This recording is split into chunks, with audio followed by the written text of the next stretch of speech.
A pergunta deve ser feita: alguns livros simplesmente não valem a pena serem lidos? Embora a resposta possa parecer óbvia no início, essas próximas histórias nos levarão por um caminho escuro e misterioso que detalha alguns dos livros mais amaldiçoados do mundo que você nunca deveria ler.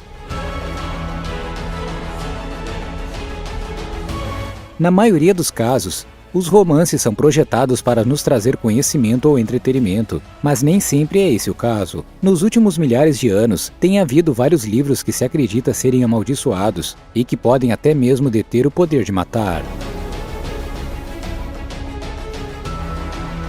De poemas japoneses profundamente amaldiçoados a livros mágicos com consequências mortais, hoje gostaríamos de contar as histórias de algumas das literaturas mais obscuras do mundo. Nos diga, qual é o livro mais assombroso que você já viu ou leu? Qual é a sua história? Compartilhe seus pensamentos nos comentários abaixo e certifique-se de se inscrever para mais vídeos.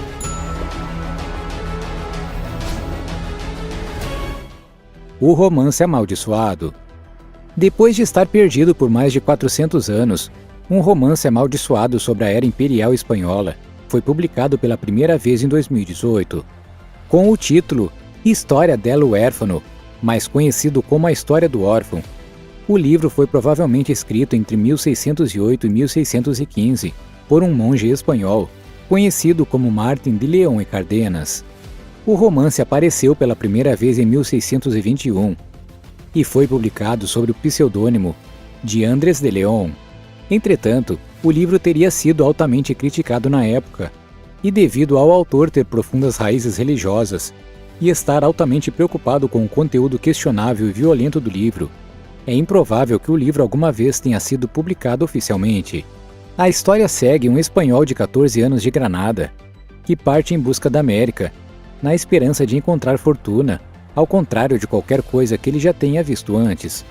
Entretanto, ao longo de sua viagem, ele cruza para o Império Espanhol. Enquanto aqui, ele participa de festas com os membros da mais alta sociedade em Lima, visita as minas Mephite de Potosí e até mesmo testemunha o ataque histórico de Sir Francis Drake a Porto Rico. Tudo considerado, a trama desse livro pode ser incrivelmente significativa para os livros de história de todo o mundo. Entretanto, o livro desapareceu por mais de 300 anos, tendo sido redescoberto apenas em 1965. O livro quase foi publicado várias vezes, mas como a maioria das tentativas de publicação haviam fracassado, começaram a surgir rumores de que o livro poderia ter poderes místicos que o impediam de ver a luz do dia ou de chegar às prateleiras de qualquer livraria normal. Alegadamente, todos que haviam tentado adaptar o livro faleceram e algumas de suas mortes foram bastante misteriosas. Uma mulher chamada Belinda Palacios foi avisada sobre o livro amaldiçoado enquanto trabalhava nele, mas 2 outros cientistas espanhóis já haviam falecido antes que pudessem publicar também suas versões de A História do Órfão. No momento, parece que a história deste livro é trágica demais para novas tentativas de levar o livro para as massas. O Grande Grimório, Pacto com o Diabo. Um grimório é conhecido por ser um livro místico que se diz possuir conhecimento de magia ou outros poderes etéreos. Esses livros são frequentemente divididos entre seus criadores. São melhor descritos como magia negra ou magia branca, dependendo se os feitiços escondidos dentro deles são projetados para serem usados para atormentar ou ajudar o indivíduo em questão.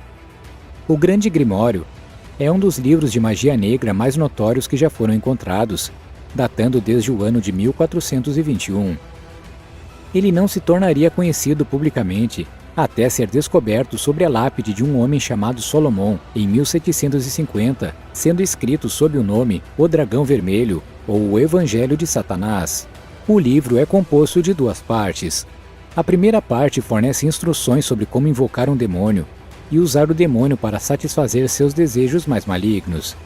A segunda parte é conhecida como o Sanctum Regnum, e a maioria lida com demônios que não exigem muitas das instruções da primeira metade do livro. Enquanto o livro trata principalmente de demônios e de fazer pactos com o demônio, algumas partes também contam histórias e dão instruções sobre como viver uma vida mais feliz, como realizar um feitiço de invisibilidade e até mesmo como forçar alguém a se apaixonar por você. O Inferno de Tomino. O Inferno de Tomino é um poema muito popular que se tornou de certa forma uma lenda urbana online. Se for lido, disse que ele conjura energia maligna que pode levar a coisas terríveis que acontecem em sua vida pessoal, com algumas pessoas até mesmo relatando casos de mortes incrivelmente trágicas. O tema principal do poema conta a história da condenação de um jovem menino. Seu nome era Tomino.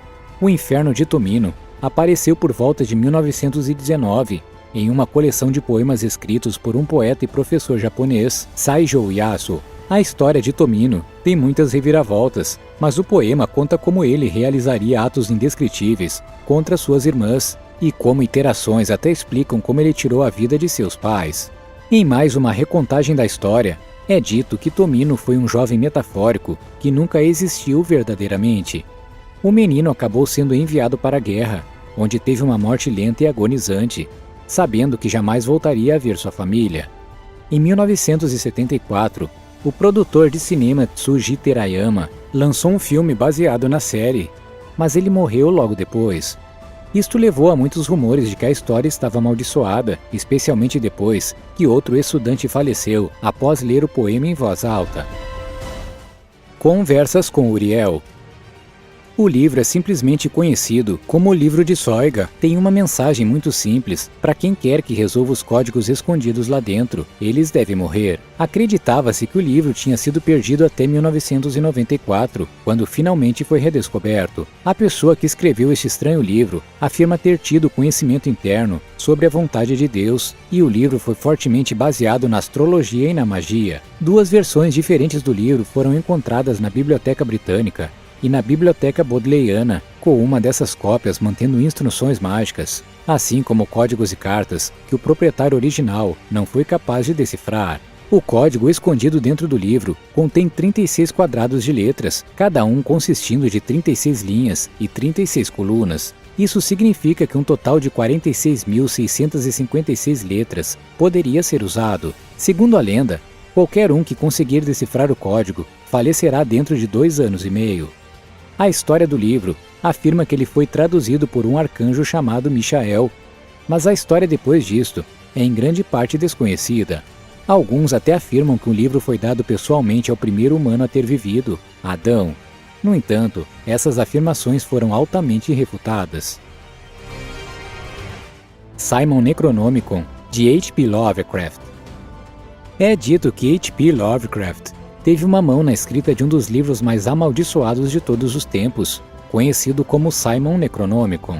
Este é um trabalho de ficção que se diz ter sido escrito usando conhecimentos mágicos avançados, e muitos mitos em torno desse livro continuam a ser pesquisados hoje. Lovecraft escreveu um artigo sobre o livro e diz que seu autor original, Abdul-Azrahed, traduziu o livro durante os tempos medievais. A primeira menção de Lovecraft ao livro veio em 1922, quando ele o mencionou pelo nome em sua história, O Cão de Caça.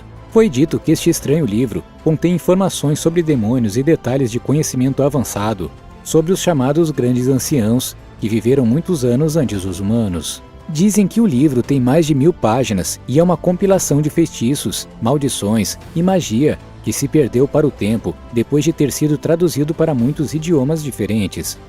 Acredita-se que apenas algumas cópias estejam espalhadas pelo mundo, mas a maioria dessas cópias se perderam ao longo dos anos. Segundo a lenda, se uma pessoa consegue dominar a arte da magia negra, ela pode usar as informações dentro do livro para controlar demônios e viajar para diferentes dimensões, talvez até mesmo aprender a ressuscitar os mortos. O Livro de Abramelin. O Livro de Abramelin, escrito por Abraham von Worms, consiste em 4 volumes e pode ser datado de 1458. Abraham teve uma vida muito agitada e faria viagens da Alemanha ao Egito e detalharia seus encontros com feiticeiros, mágicos e outros praticantes de feitiços do mal. O livro conta a história de Abraham, que conhece um mágico chamado Abramelin e passa suas habilidades mágicas para ele. O livro entra em detalhes sobre magia cerimonial, tanto boa quanto má, com Abraham documentando esses feitiços mágicos para que ele pudesse compartilhá-los com seu filho. O livro supostamente contém detalhes sobre um ritual que durou entre 6 e 18 meses, e permitiu ao mágico fazer contato tanto com anjos quanto com demônios. Ele continua contando a história de como os 12 reis do inferno uma vez foram acordados, incluindo Lúcifer, Satanás, Belial, Leviatã e outros. Para tornar as coisas ainda mais assustadoras, o livro vai ao ponto de sugerir que seu leitor nunca tente nenhum dos feitiços que estão escritos lá dentro. Ao longo dos anos, houve história sobre um homem chamado Aleister Crowley que começou a trabalhar nos rituais mencionados no livro, mas ele fez algumas modificações que mudaram seu resultado. Foi dito que o Sr. Crowley enlouqueceu como resultado, depois acabou perdendo sua vida. A Bíblia do Diabo, Codex Gigas. Como o diabo realmente se parece? O maior livro do mundo é conhecido como Codex Gigas, mais conhecido simplesmente como o Grande Livro. Não só é famoso por seu incrível peso de 75 quilos, mas também porque contém uma imagem do próprio Satanás. Acredita-se que o livro tenha vindo do século XIII e foi originalmente escrito em latim em algum lugar da Boêmia. O Codex Gigas contém uma cópia completa da Bíblia, tanto do Novo Testamento como do Antigo Testamento, assim como muitos dados históricos e locais, assim como feitiços e histórias de feitiçaria. Acredita-se que o livro tenha sido escrito por apenas um autor, e dizem que contém a única ilustração conhecida do próprio diabo. Nos anos desde que inúmeros artistas tentaram criar sua própria interpretação do diabo, mas muitas pessoas acreditam que o Codex Gigas poderia ter sido de certa forma um livro inspirado e que as ilustrações aqui contidas são factualmente precisas. Se quisermos acreditar na versão moderna da Bíblia Sagrada, não há nenhuma chance de que o Codex Gigas seja, verdadeiramente, inspirado. No entanto, situações como essa realmente nos fazem pensar se poderia haver escritos adicionais dos tempos da Bíblia que ainda não foram descobertos, ou no mínimo, que ainda não foram reconhecidos pela Igreja. Ao olhar o livro, torna-se claro que a ilustração de O Diabo é chocantemente semelhante às ilustrações que se espalharam nos anos mais recentes, enquanto este desenho assume uma abordagem mais orientada para os desenhos animados. As características centrais do diabo parecem surpreendentemente semelhantes àquelas que temos visto e ouvido falar durante centenas de anos. O desenho retrata o diabo como sendo uma criatura selvagem e de aparência raivosa. Ele tem garras nas mãos e nos pés e quase parece uma forma de centauro, embora sem aparência de cavalo. Ele tem pernas curtas e braços longos e um torso de tamanho médio. Seu pelo é selvagem e tem 2 chifres saindo da cabeça. Ele também parece ter faixas vermelhas saindo de sua boca. Mas é difícil dizer se essas ilustrações deveriam representar presas, fogo ou algo completamente diferente. Ele tem 3 dedos e um polegar nas mãos, e seus pés são muito parecidos com as mãos, com 3 dedos menores e um grande. Ele veste uma tanga e tem uma cara verde. O livro se tornou incrivelmente popular depois que a história de seu autor se espalhou como incêndio. Foi dito que um monge sem nome foi preso depois de violar uma lei.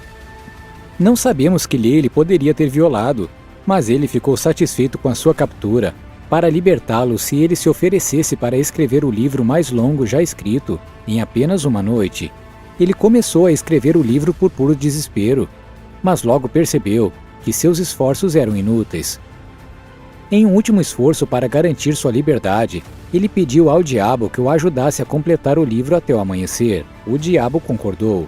No final, é dito que o diabo o ajudou a completar o livro e, como agradecimento, o autor incluiu a única ilustração conhecida do próprio diabo. O homem também entregou sua alma ao demônio depois que ele faleceu. Obrigado por assistir. Não se esqueça de apertar o botão de gostei e tocar o sino de notificação para mais vídeos.